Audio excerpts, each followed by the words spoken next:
반갑습니다. 우리 서로 돌아보시면서 예수님 부활하셨습니다. 한번 인사할까요? 우리 함께 부활의 권능을 소유합시다. 우리 한번 더 인사합시다.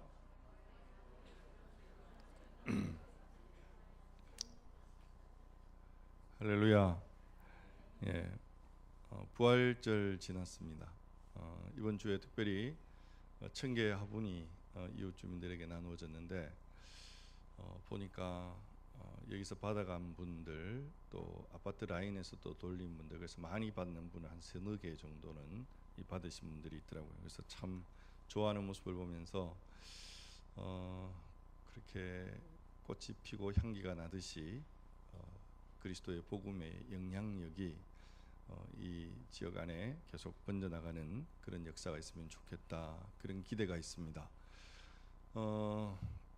이번 주에 이찬수 목사님 설교를 들으면서 산 소망에 관한 이유에 대한 이야기를 듣다가 참 설교 준비의 방향성이 다시 한번 이렇게 정해진 부분들이 그런 부분에서 어느 교수님의 이야기죠.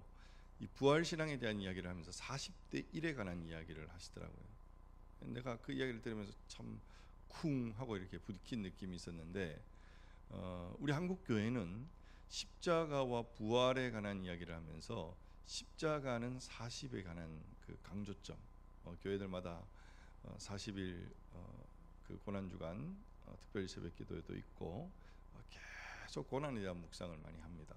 그러나 부활에 대한 이야기는 부활절 한 번 메뉴로 끝난다라는 이야기. 한 주 동안 지내면서 그래, 내가 설교를 하면서 40대 1이 아니라 나는 더 많은 비율로 아마 십자가를 이야기하고 있고 날마다 죽으라고 이야기하는데 살아나라는 이야기를 내가 참 못하고 있는 거 아닌가라는 생각을 참 많이 해봅니다. 그러면서 부활신앙, 지난주 말씀하셨던 부활의 그 권능, 그것은 도대체 내게 어떤 모습으로 와 있어야 하는가에 대한 묵상의 주제가 한 주간 저의 묵상이었고, 우리 9.1교회가 십자가를 지나서 부활의 권능을 소유하는 그런 공동체가 되어지면 좋겠다, 그런 마음으로 오늘 말씀을 살피게 되어집니다. 말씀을 듣는 저와 여러분의 마음속에 정말 날마다 그리스도 앞에서 정말 믿음으로 살아가기 위해서 십자가의 신앙을 소유하기 위해서 몸부림치는 저와 여러분의 그 신앙의 한가운데 죽었다가 살아나신 부활의 권능이 저와 여러분을 새롭게 하는 역사가 일어나기를 주의 이름으로 축복합니다. 오늘 10절 본문을 우리 한번 같이 읽어볼게요. 다 같이 읽습니다. 시작. 내가 그리스도와 그 부활의 권능과 그 고난의 참여함을 알고자 하여 그의 죽으심을 본받아.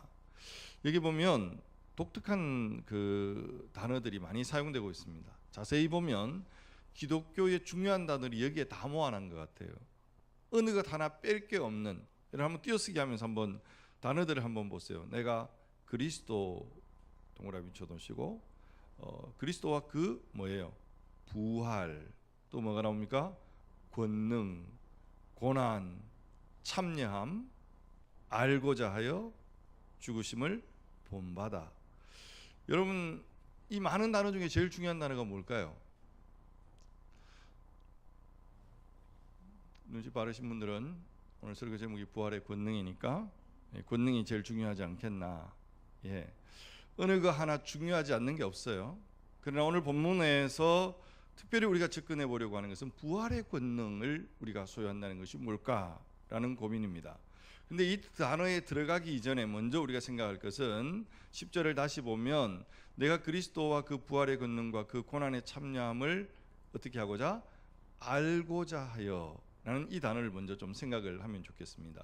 뭘 알고자 하는 거죠? 여러분, 이 표현을 이렇게 한번 구분해서 예를 들어보면 어떨까요? 여러분, 이영수 목사에 대해서 아는 것과 이영수 목사를 아는 것의 차이는 개념적으로 엄청난 차이를 가지고 있습니다. 여러분들은 이영수 목사에 대해서 어느 정도는 알죠? 이걸 우리는 정보라고 그럽니다. 제가 보기에도 키가 1m 75는 넘어 보이죠? 안 가르쳐줘요? 충신대학원을 나왔고 9.1교회에서 20년 맨날 목회해 20년 됐다 그러는 게 20년 됐구나 또 생각도 해보고 가끔씩 시골에 이야기하면서 경상북도 봉화군 소천면 뭐 거기에도 태어났다 그랬고 뭐 이런 정보에 대해서 우리가 알고 이영수 목사에 대해서 아는 거예요. 그러나 이영수 목사를 안다라고 했을 때 그 알면 이 세상에 몇이 안 되죠. 가장 잘 아는 사람은 우리 어머니일 겁니다. 나를 낳고 기르시는 그분은 나의 못남, 나의 잘남, 나의 추함, 뭐 내 특이함, 뭐 어머니들 그런 이야기죠. 내가 네 뱃속에 들어간 것보다 더 잘 안다, 뭐 이런 표현 쓰잖아요. 그래서 잘 알고 계세요. 또 나를 잘 아는 사람은 아마 와이프가 되겠죠. 그러나 와이프가 나를 아는 것은 아직도 알아가고 있는 뭐 20년, 30년 살아본들 여러분 평생 살아도 사람 마음 모른다고 그러는데 알아가고 있는 그런 측면이 아니겠습니까? 그래서 이런 측면에서 한번 다시 생각을 해보면 예를 듭니다. 계속 남자 여자가 이제 사랑을 하게 됩니다. 근데 사랑하면 뭐 하죠? 데이트하죠. 이 데이트를 처음에 이렇게 하다 보면 사랑하면 전혀 안 해본 분들 표정을 가지신 분들은 중매 결혼하신 것 같아요. 그 데이트를 해보면 자꾸 헤어졌는데 돌아서면 또 보고 싶고 그래서 횟수가 자주 더 많아지고 그래서 자꾸 보고 싶다고 보면 어떻게 되죠? 살고 싶죠. 그래서 결혼하잖아요. 그때부터 고생문이 열리는 거죠. 예, 청춘 남녀의 끝은 같이 사는 거예요. 여기서 사도 바울이 정확하게 말하는 그리스도를 알고자 하여라는 말은 그리스도를 모른다는 개념이 아니에요. 그리스도에 대해서 알죠. 그러나 그분을 알아가면 알아갈수록 더 깊이 사귀고 싶고 더 함께 있고 싶고 여러분 이런 표현을 알고자 하여라는 단어에 포함을 시켜놓고 있습니다. 여러분 그리스도와의 사랑의 관계가 여러분들이 시간이 지나면서 점점 더 가까이 가고 싶고 점점 더 알고 싶은 그런 관계입니까? 아니면 난 다 알았다라고 생각하고 그냥 형식적으로 신앙생활을 있는지를 우리 스스로 자문해 봐야 합니다. 예수님께서 요한계시록 3장 20절에 뭐라고 말씀하죠? 우리 같이 한번 읽어볼게요. 다 같이 시작. 볼지어다 내가 문 밖에 서서 두드리노니 누구든지 내 음성을 듣고 문을 열면 내가 그에게로 들어가 그와 더불어 먹고 그는 나와 더불어 먹으리라. 이 말씀이 예수님 믿으세요라고 하는 구절에 많이 사용되지만 사실은 이 말씀이 예수 믿을래 안 믿을래의 차원이 아니에요. 신앙이 그냥 뜨뜻미지근한 그 라오디게아 교회 성도들을 향해서 네가 마음의 문을 열면 우리가 신앙생활이라고 하는 것이 그리스도를 내 마음에 모셔드리는 거예요. 그분이 내게 들어와서 그는 나로 더불어 나는 그분 더불어 먹고 마시는, 다시 말하면 같이 살자.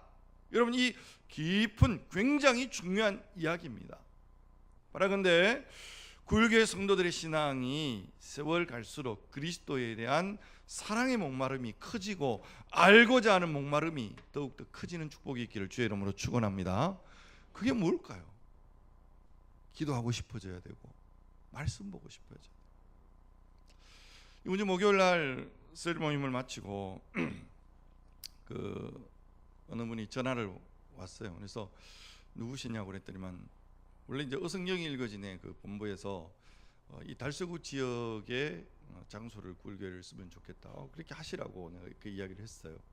그래서 이번 주부터 시작을 한다고 그랬는데 전화가 와서 한 주 연기하겠다 그렇게 해서 그래라고 또 별 생각 없이 그랬는데 강사하실 권사님이 전화가 오셨더라고요. 그래서 교회를 가보고 싶다고 얼마든지 오시라고. 그래서 제가 좀 마치고 급하게 왔어요.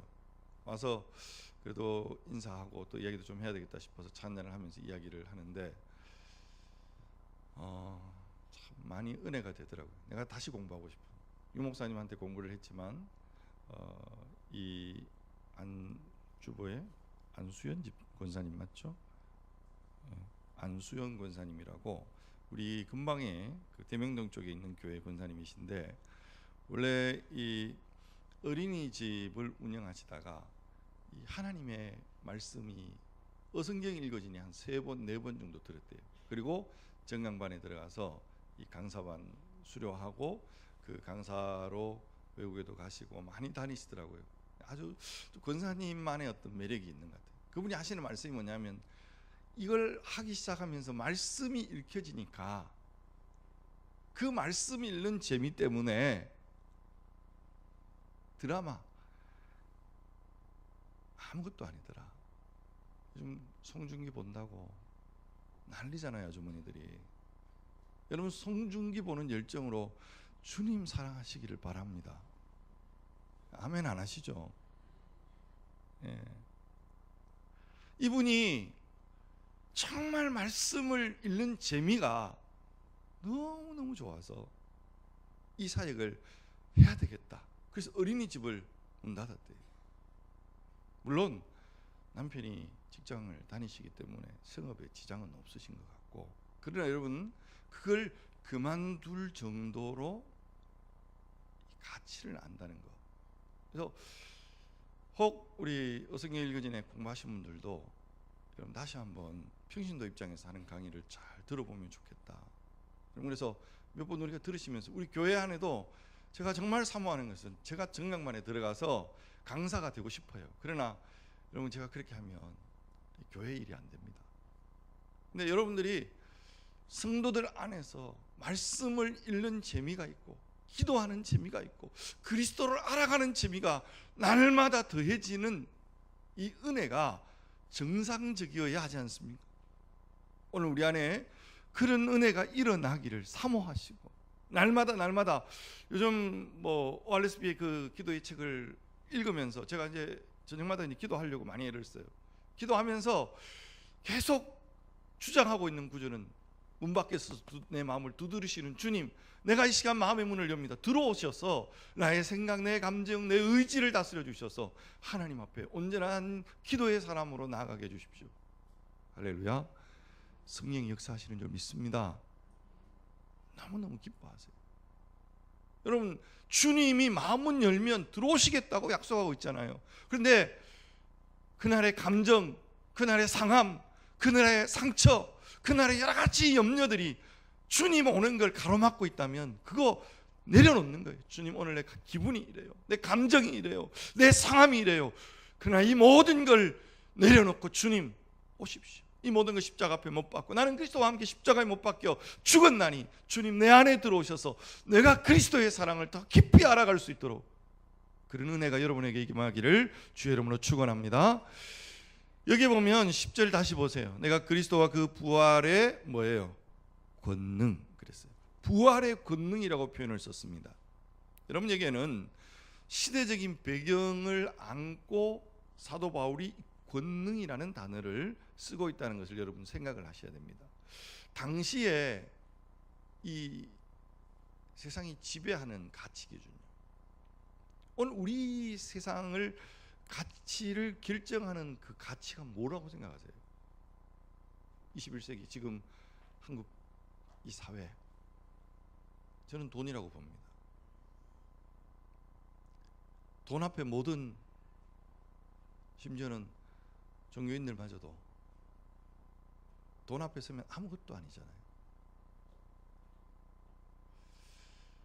이번 주에 여러분 추천하고 싶고, 제가 언젠가는 한번 여러분에게 같이 보고 싶은 게 뭐냐면, 제 페이스북에 들어가면 그냥 얼핏 듣다가 한 30분 다 들었어요. 그 동성애자들에 대한 기독교적 이해, 여러분 뭐 단순히 차별금지법을 뭐 반대하고 뭐 기독당 찍어달라고 메시지 왔더라고요. 찍지 마세요. 그렇게 해서 세상이 변화되는 거 아닙니다. 그러나 우리가 세상이 그냥 막 흘러가기 때문에 그런갑다가 아니라 성경적 기준에 의해서 우리는 명확한 기독교적 가치관을 가질 수 있어야 됩니다. 사도 바울이 이 서신을 쓰고 있을 때에 세 가지 중요한 사상이 그 시대를 지배하고 있었고, 그것이 권능이었어요. 첫 번째가 헬레니즘입니다. 로마가 그리스를 지배했지만 그리스의 철학과 문화가 오히려 로마를 삼켜버리는 결과가 오게 되죠. 로마는 힘으로 그리스도를 지배했다고 생각했지만 오히려 그 그리스도의 철학과 그 문화가 로마를 지배하는 그런 모습을 보죠. 그러면 그리스의 지식, 그리스의 권력이 뭐냐, 핵심이 뭐냐, 권능이 뭐냐, 따라합시다. 지식. 여러분 그런 단어 들어보죠.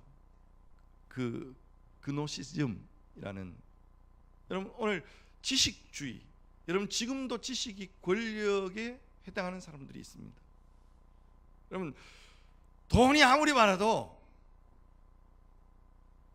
인정하지 않죠. 제가 이번 달에 읽을 그 독서 책이 목민심서입니다. 내가 진짜 세상 그 교회 책은 읽으면 재밌는데 그 책을 내가 보면서 정말 막 힘들어요. 다산 정약용 선생님의 그 목민, 백성을 다스리는, 그래서 아마 목회자들이 이런 그 애민, 그 성도들을 사랑하는 마음을 가져야 되지 않겠나, 이런 측면에서 추천한 것 같은데, 어쨌든 읽으면서 이제 조금 이렇게 생각을 하고 있는 부분들이, 조선 시대에도 돈이 절대 가치는 아니었던 것 같아요. 정말 깨어 있는 사람들은 승리학이나 어떤 그 실사구시 이런 그 양반의 명분에 대한 이야기들을 많이 하잖아요. 요즘 그게 양반이 밥 먹이 주나 그러고 막 전부 다 쓰레기통에 다 잃어버리고 오직 돈만 바른 거 아니죠. 헬레니즘이 하나의 그 지식을 추구했다면 로마는 뭘까요? 맞추시면, 로마는 뭘까요? 힘이죠, 힘. 팍스 로마. 여러분 그래서 로마가 그리스를 지배하잖아요.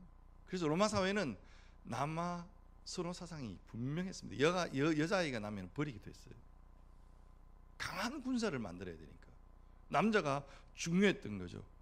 그래서 힘이 곧 권력이고 힘이 곧 선이고 권능이었던 것을 보면, 그래서 이게 되게 중요한 것이 뭐냐면 로마의 황제의 보좌를 데스포테스라는 단어를 씁니다. 이 데스포테스라는 단어를 누가 썼냐 하면 요한계시록을 기록했던 요한이 하늘의 보좌를 이야기할 때 이 데스포테스라는 단어를 딱 끌어당겼습니다.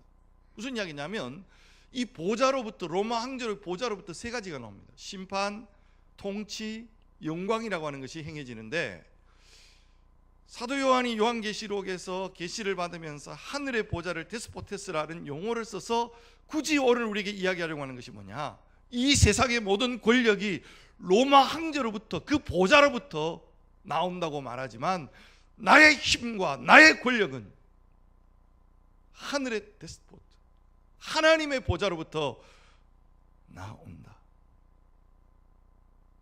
여러분 믿으시기를 바랍니다. 유대인들은 뭘까요? 종교가 권력이었습니다. 일종의 선민 사상이었죠. 그들이 압제를 당하면서도 압제하고 있는 로마인들을 보기에 지옥의 불쏘시개로 봤어요.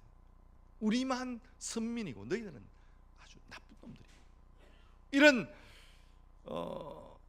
헬라의 지식, 로마의 힘, 유대인들의 선민 사상, 여러분 이것이 그 시대를 움직이는 권력이고 힘이었습니다. 그런데 오늘 본문에 부활의 권능이라는 단어를 썼습니다만 더 정확한 표현은 부활의 권력이라는 단어가 맞을 것 같아요. 바울이 이 단어를 쓴 이유가 뭐냐? 세상은 헬라의 지식을 이야기하고 로마의 힘을 이야기하고 있지만, 유대가 선민 사상을 이야기하고 있지만, 나의 권력은, 따라합시다, 나의 권력은 부활이다. 믿습니까? 여러분 삶에 부활이 여러분의 권력이 되고 있는가? 부활은 부활절날만 들먹이는 묵상의 주제가 아닌가? 아니면 나중에 천국 가는 기차 예매표 정도로 이해하고 있지는 않는가? 바울이 말하는 부활의 권력이 뭘까? 내가 사는 힘, 그 권력이, 나의 권력이 부활이다라고 말하는 이 부활의 권력은 도대체 뭘까? 우리가 이 부활의 권력을 가지고 오늘 이 현재성을, 이 현재적인 삶을 살아내고 있는가? 조금 더 우리가 나아가 봅시다. 11절 말씀을 같이 한번 볼게요. 11절 시작. 어떻게 해서든지 죽은 자 가운데서 부활에 이르려 하노니. 여기 보면 미세한 차이가 있습니다만 앞에 10절에 부활의 권능이라는 말과 여기 부활에 이르려고 한다는 이 부활의 개념이 조금 차이가 있는 게 뭐냐면 전치사 하나가 있고 없고의 차이입니다. 에크라는 단어가 10절에는 없고 11절에는 전치사가 있어요. 여러분, 전치사가 있고 없고에 따라서 부활의 개념이 달라집니다.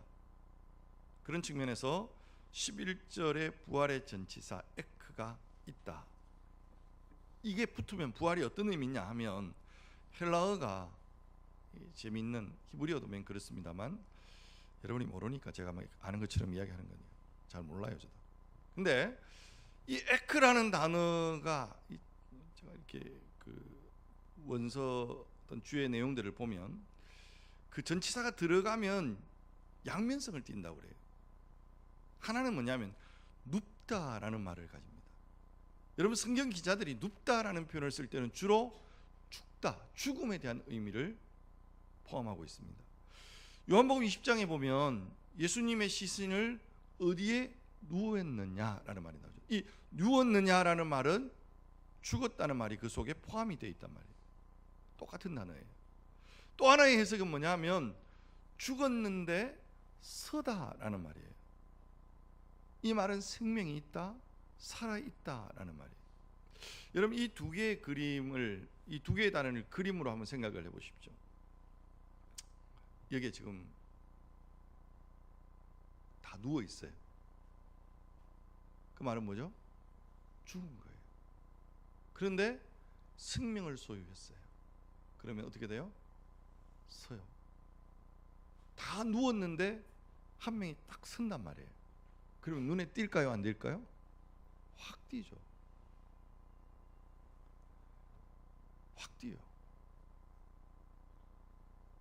예전에 여러분, 우리가 이 권능이라는 단어를 너무 지나치게 어떤 은사 위주로 생각하면 참 유혹이 많아요. 여러분, 오늘 이 빌립보서의 권능이, 권력이 어떻게 사용되는지를 잘 좀 묵상하셔야 됩니다. 예전에 그 은사 집회에 가서 400명이 딱 이제 저녁에 눕혀 주신대요. 그 강사가, 내가 또 그런 데까지도 가봤습니다. 기도하면서 탁 손대면 팍팍 넘어갑니다. 저도 확 넘어가더라고요. 이게 뭘까? 뭐 이런 생각도 해봤는데 누워서 생각해보니까 아무것도 아니었어. 근데 400명 중에 한 명이 안 넘어가요. 고신 측에 정통 보수시나 우리보다가 더 정통 보수를 하신 목사님이 안 넘어가시더라고요. 눈에 띌까요, 안 띌까요? 확실히 띕니다.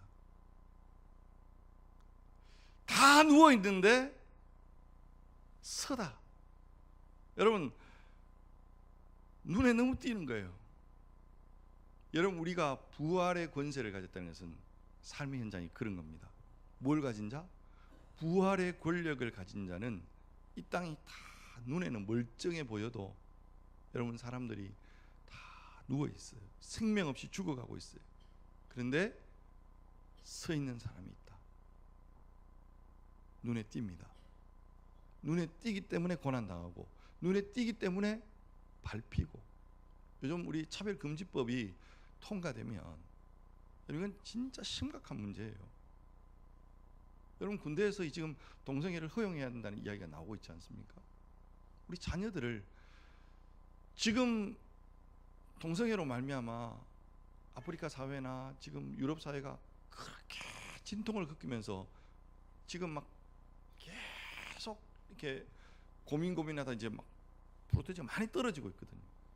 지금 한국 사회가 침묵하고 있는 것은 에이즈 환자가 10년 새에 얼마만큼 급증하고 있는가 그래프를 보면 놀랍습니다. 특히 10대 아이들이 동성애에 빠지고 있는 것에 대해서 오늘 심각한 고민을 해야 될 사회예요. 거기에 차별금지법이 통과되면 어떻게 이걸 막아낼까? 심각한 상황들이 우리 앞에 오게 될 거예요. 그럼 인권이라는 문제를 가지고 뭐 그런 거 반대하면 인권을 무시하는 교회. 인권 무시하는 거 아니에요. 여러분, 하나님의 복음의 진리를 우리가 가지고 살아간다는 것이 얼마나 힘든지, 예수 믿고 부활의 권세 가지고 사는 현실은 넉넉하지 않습니다. 막 불이 떨어지고 하늘의 권세를 다 소유한 것처럼 보여도 현실은, 대기업 인사 담당자가 했던 이야기가 교회 다니면 무조건 일단 5점 정도 감점된대요. 왜냐하면 사회 부적응자, 맨날 예배드리러 간다 그러고 회식 자리도 씩 빠져버리고, 일리 있는 이야기 아닙니까? 사회적으로 보면. 그러나 그 모든 것을 감내하면서 감수하면서 가는, 앞으로 우리의 신앙생활은 그런 거예요. 손해 봐야 돼요. 부활의 권력을 가진 자가 이걸 감수하면서 가는 거예요. 그런데 이 부활의 권력을 가진 자는 그렇게 고난당하고 짓밟히고 손해보고 무시당하지만,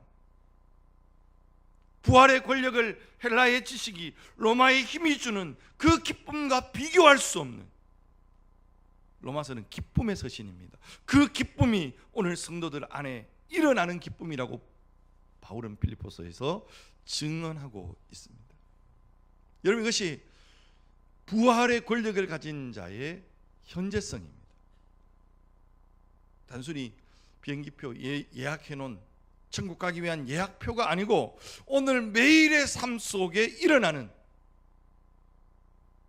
현실 속에 여러분, 생명을 가진 자가 생명을 가진 자로 살아가기 위해서 서 있어야 되는 외로운 길, 그러나 누구도 빼앗을 수 없는, 빼앗길 수 없는 그 기쁨을 가진 자, 이게 얼마나 큰 기쁨일까?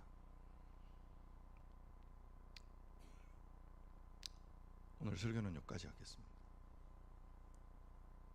제가 막 헬라어 풀고 막 문맥 풀고 아직 반밖에 안 했어요. 오늘 오후에 옥천 가서 다 하려고. 근데 설교 준비를 다 해놓고 묵상하면서 아무리 이야기해도 그 부활의 권력이 뭔지를 실제적으로 설명할 길이 없어요. 근데 이천수 목사님도 그랬던 것 같아요. 그래서 간증 하나의 영상을 이렇게 편집해서 보여주시는데, 제가 역시 탁월하다.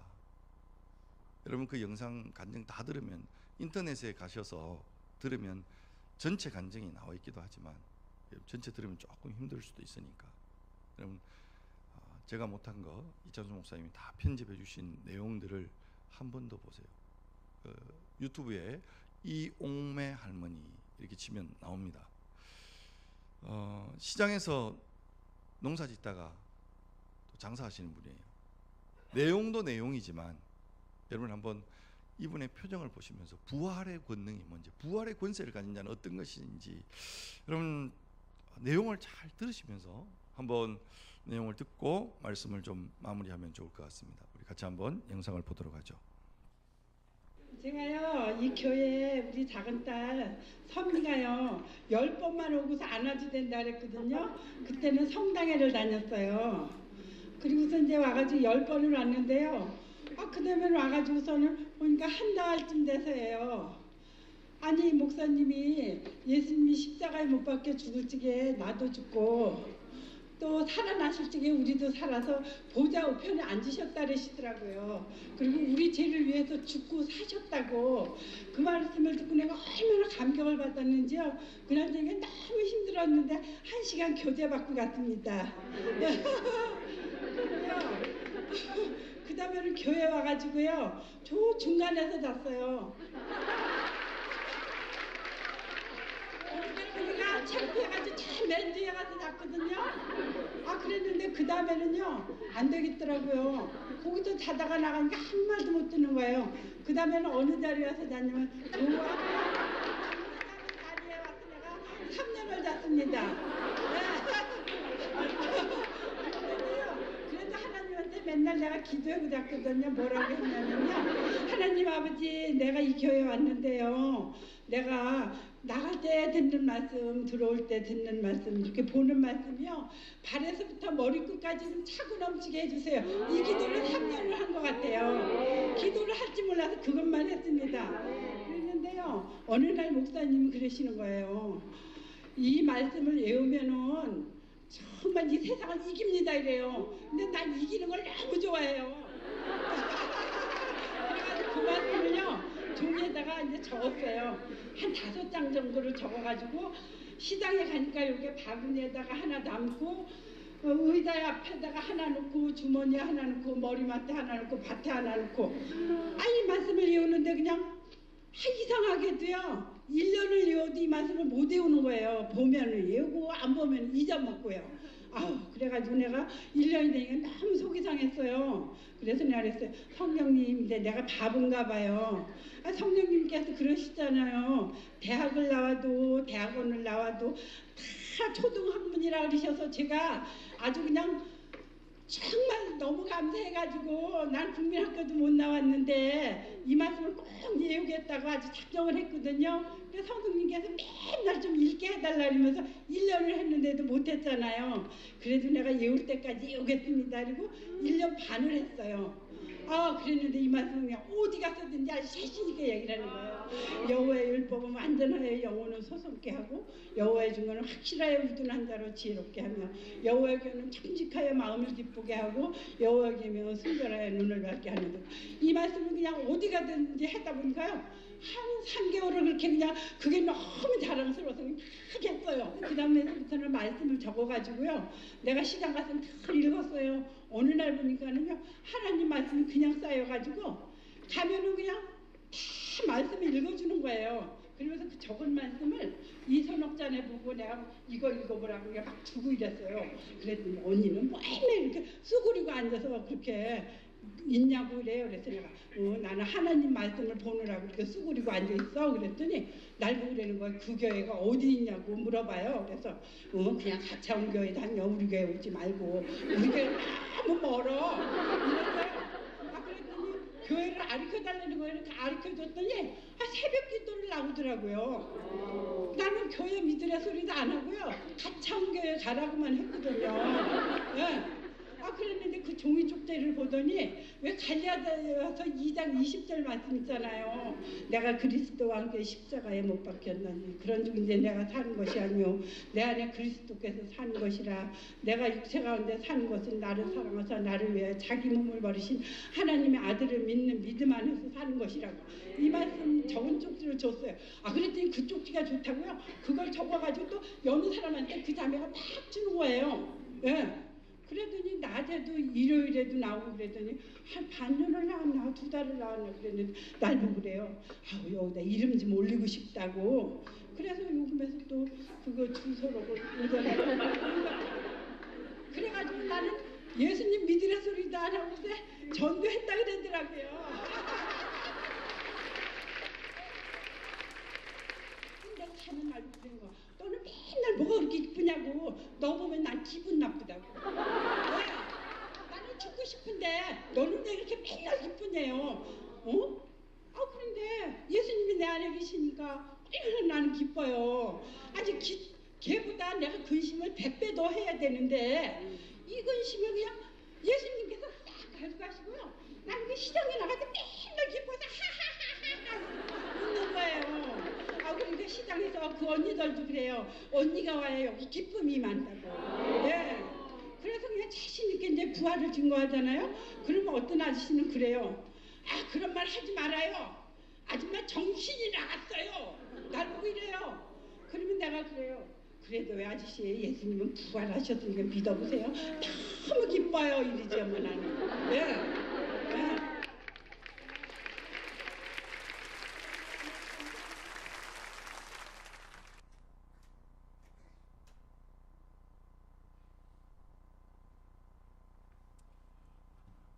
할렐루야. 이해되셨습니까? 부활의 권세가 뭔지, 부활의 권력이 뭔지. 유창한 신학적 용어나 성경적인 해석도 중요하지만 이 옥매 할머니가 그냥 여러분 나는 기억력이 없어. 1년 반 외워보세요. 외워집니다. 그리고 말씀이 내 삶을 지배해버릴 때 세상이 줄 수 없고 세상이 알 수 없는 그 기쁨에 사로잡혀서 정말 사람들이 압니다. 저 사람은 무엇 때문에 저렇게 기쁠까? 얼굴에 그냥 천국이 보이지 않습니까? 여러분 우리 옆 사람 한번 보세요. 천국이 보이십니까?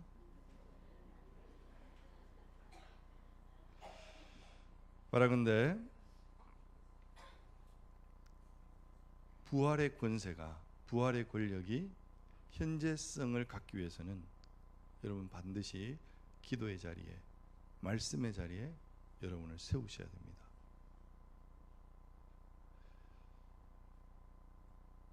여러분 전도하러 말 안 할게요. 여러분들이 일주일간 특별 새벽 기도하면, 여러분들가 통계를 이렇게 내보면 일주일 특별 새벽 기도하고 난 그 다음 주는 항상 그 해의 출석률 최고점을 찍습니다. 이거는 설명이 안 돼요. 그러나 알잖아요. 기도의 자리에 머무는 것이, 기도에 함께 동참하는 것이, 십자가를 경험한 사람들이 부활의 현재성을 경험하는 그 중간에 오순절에 성령의 역사가 있었다는 것을 기억하셔야 돼요. 우리가 기도하지 않고는 그 말씀이 내 안에 살아 역사하지 못합니다. 내가 참 많은 이야기를 하지만 어쩌면 우리를 변화시키는 말씀은 단순한 하나님의 말씀 한마디가 나를 변화시키고 나를 움직여 가지 않습니까? 여러분 오늘도 저 여러분 마음속에 오늘 바울이 말하고 있는 알고자 하여 오늘 두 가지를 생각합시다.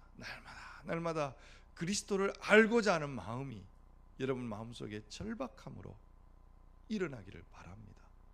그렇게 되도록 여러분 날마다 여러분 자신을 말씀을 이해하고 기도의 어떤 자리에 여러분을 세우시면 하나님께서 여러분을 태양의 후예를 멀리하게 하시는, 보지 말라는 말 아니에요. 송혜가 얼마나 이쁜데 송중기는 별로. 그러나 말씀이 더 재미있어요. 이 고백이 좀 우리 교회 공동체 안에 일어날 수 있기를 바랍니다. 나아가서 여러분 부활의 권세, 세상은요 지금 돈이 권세고 세상은 인권이 권세인 것 같고 세상은 정치의 권력이 힘인 것처럼 보여지지만 한 번 더 따라합시다. 나의 권력은 부활입니다. 여러분 주장할 수 있기를 바라고, 하나님의 보좌가 지금도 이 세상을 다스리고 있음을 믿음으로 바라보는 저와 여러분 되셔서 부활의 현재성, 오늘 또 내 삶의 부활의 능력이 나를 다스리는 역사가 세상이 알 수 없고 세상이 줄 수 없는 그 기쁨과 감격 속에 우리를 세워가는 귀한 축복이 있기를 주님의 이름으로 축원합니다. 하나님 아버지, 오늘 부활의 권능, 부활의 권력에 대해서 생각합니다. 이 세상은 지식이 권력이고 힘이 권력이고 심지어는 선민 사상이 그들의 권력이 되어져 있지만 나의 권력은 십자가에 못 박히시고 부활하신 주님이 나의 권력이라고 외쳤던 사도 바울의 고백이 하나님 우리의 고백되어지면 좋겠습니다. 날마다 그리스도를 알아가기 위하여, 그리스도의 사랑을 더 깊이 깨달아가기 위하여 우리 자신을 기도의 자리에, 말씀의 자리에 세우는 그 일에 기꺼이 우리의 삶을 드릴 수 있도록 도와주시옵소서. 그리하여 세상 염려가, 세상에서 받는 핍박이, 세상에서 손해보는 그 모든 손해됨이 비교할 수 없는 그 기쁨과 감사가 오늘 우리 안에 주님으로 인해 주어지는 역사 일어나게 하여 주옵소서. 감사합니다. 예수님의 이름으로 간절히 기도하옵나이다. 아멘.